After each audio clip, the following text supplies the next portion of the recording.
Classification चाहे वो data का हो, चाहे वो लिविंग ऑर्गेनिजम्स का हो या फिर वो एलिमेंट्स का हो, आपको पता है स्टडी कितनी सिंपल हो जाती है। सो उसी तरीके से अब हम करेंगे classification of alcohol, phenols and ethers, and we will see how classification is helping us to simplify the study of alcohols, phenols and ether. Over to the screen.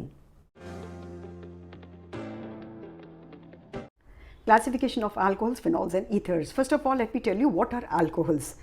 Alcohols are the functional groups OH which are attached to alkyl chain. So any alkyl chain like ethyl, methyl, propyl, isopropyl, butyl, so ये आपका alcohol हो गया.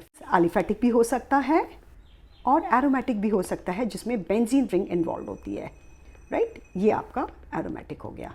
अच्छा, और phenols वो होते हैं जो डायरेक्टली जिसमें OH बेंजीन रिंग से जुड़ा रहता है, राइट।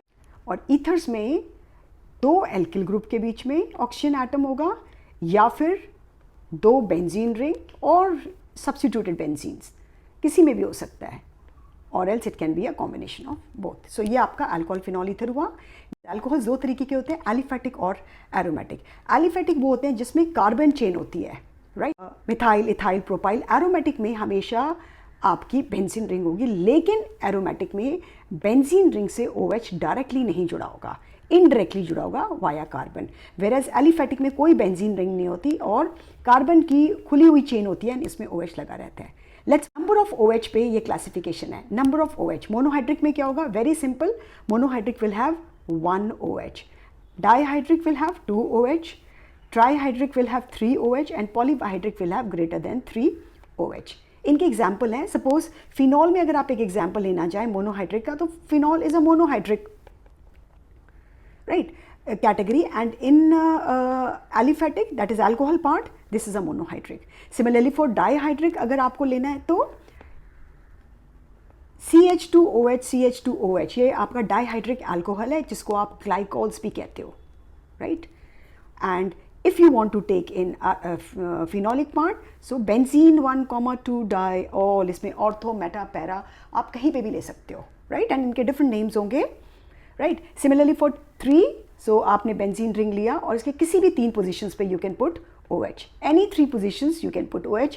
जो स्ट्रक्चर मैंने बनाया है उसमें मैंने ऑल्टरनेट 3 पोजीशंस लिए हैं। This has a very interesting name, if you know the name you can put in the comment box, otherwise you can watch my video on nomenclature. And similarly aliphatic में क्या होगा, you will have CH2, CH, CH2 and they will have 3 OH and these are known as glycerols. These are known as glycerols. So this was all about on the basis of number of OH groups. Let's move on to the next category. Classification of alcohols on the basis of the carbon hybridization to which OH is attached.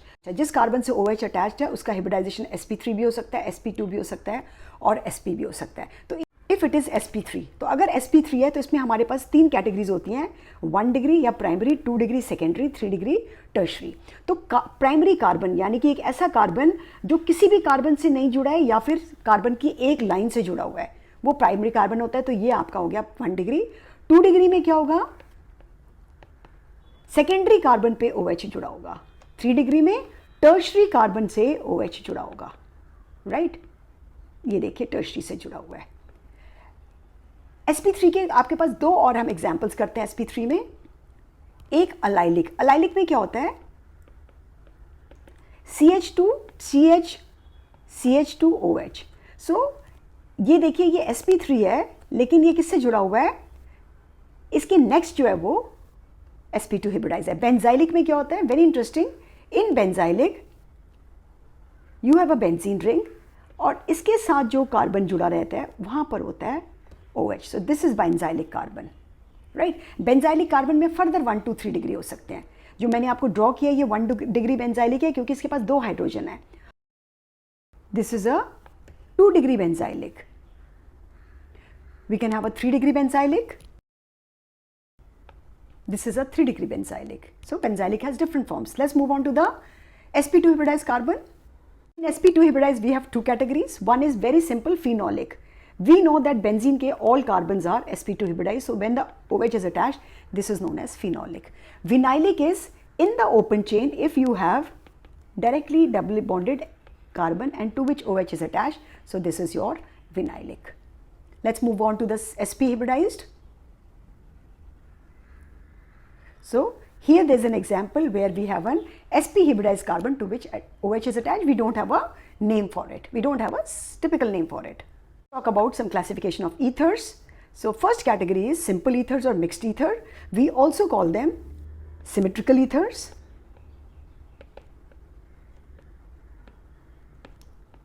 or unsymmetrical ethers.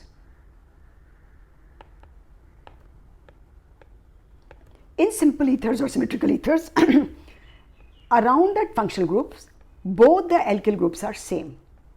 These are simple ethers. In mixed ethers, the alkyl groups or the aryl group on the both sides of oxygen are different. Let's move on to the classification of ethers. Ethers can be aliphatic and aromatic like alcohols. We have a carbon chain CH3, CH2O, and then we can have a cyclohexane. This is also aliphatic, but not benzene. The moment we have a benzene, this is an aromatic ether because oxygen is directly attached to the benzene. In aromatic ether, we have two categories, right? Alkyl aryl ether, one side we have alkyl and the other side we have aryl, right? So this, or we can have a cyclohexane, that is also an alkyl, right? So these are phenolic, and diaryl will be, we have both the sides benzene. So that was all about classification of alcohol, phenols and ethers. Hope you enjoyed the class and see you in the next class.